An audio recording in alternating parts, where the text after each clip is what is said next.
Continuing, notice that we have two functions here, three functions here, and then we have another function down here.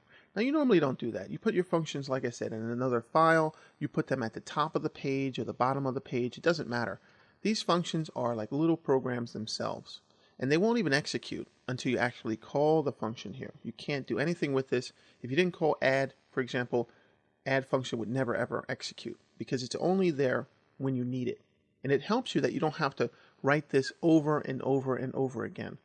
Functions are really going to allow you to write modular code, which means you can write little sections that you can use over and over again, and it's also going to allow you to write very clean code and save you time.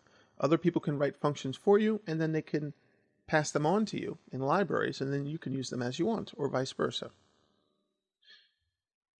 So we can just look a little bit more here. There's another function here that's going to set default parameters. Now you know that you can pass your parameters, but you probably didn't know that you could add equal sign and then a default value in case whoever is using the function doesn't pass both parameters. Here we're just passing testing, which is the first string. So if that's the case, then PHP is going to say, okay, well, we have a default value. Let's put that in there since we didn't get a value. And then when you echo that out, you're going to see that that's going to list the default right there. Very easy. Here we have an array.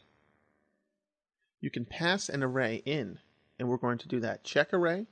It receives an array, which is just a variable name, and then we work with it like an array. You can also test to make sure that the type is an array.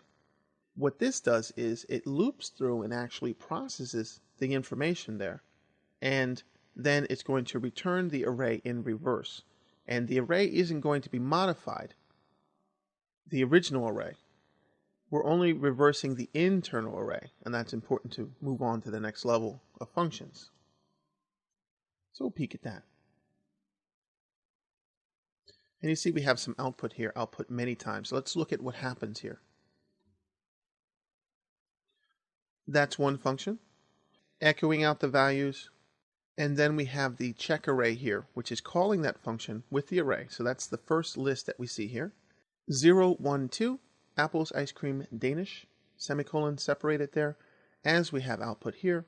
And then we slide down again, and we echo this out again just to show you what's going on. We echo $AR, and we do another processing of the information here. But notice that we didn't put an AR in front here, so we're not actually going to change anything. We're not going to receive it. We don't have to process it. If we don't want to, we could. But we just call the function, and whatever it returns, we're essentially just ignoring it. We don't want to use it. But you could do it like this and receive the array.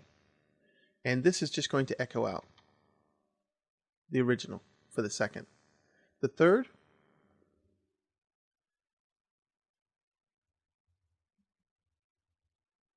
so we have the first echo, we have the second echo, and then we have the third echo, as you can see.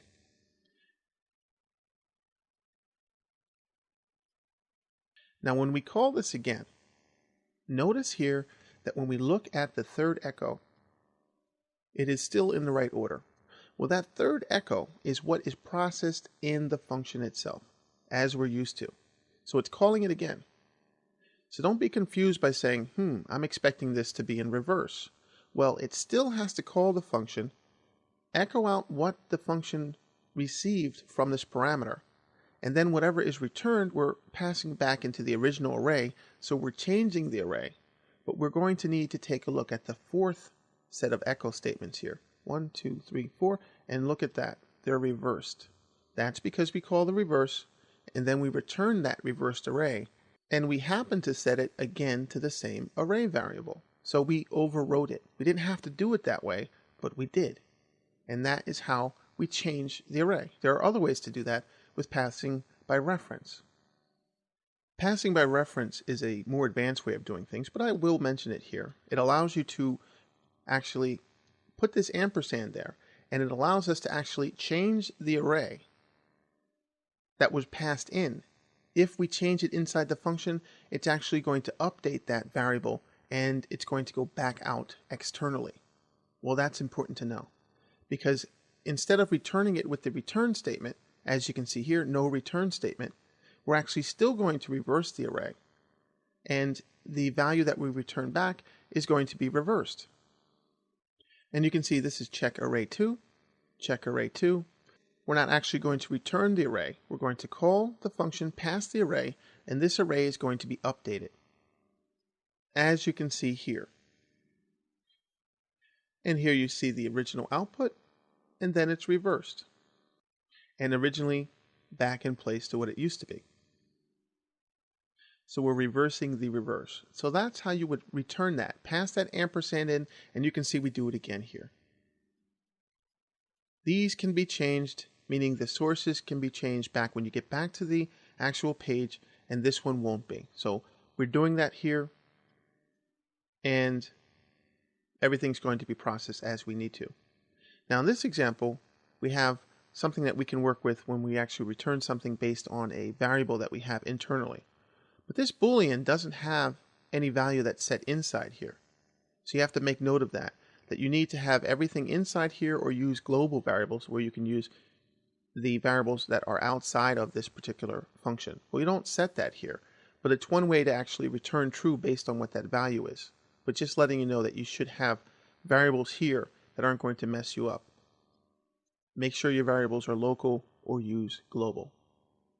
And then you can see that we can actually change this. I'll leave this up to you to take a peek at it. And this is going to actually call that do something function. You can check out what was before, echo it, and then you can see what was after. And here you are with the values, original, and then the after. So just in a little short video, we can see many, many uses for functions. We'll see a lot more. We have parameters, we have parameters that can be returned by reference, etc. And things are really going to be looking up as far as being able to work in terms of this. This is some great functionality. It's really going to add a lot of value to what you're doing. You're able to make changes, reuse functions over and over again, and it really adds a lot of value to what you're trying to accomplish within your websites and organizes you in great ways.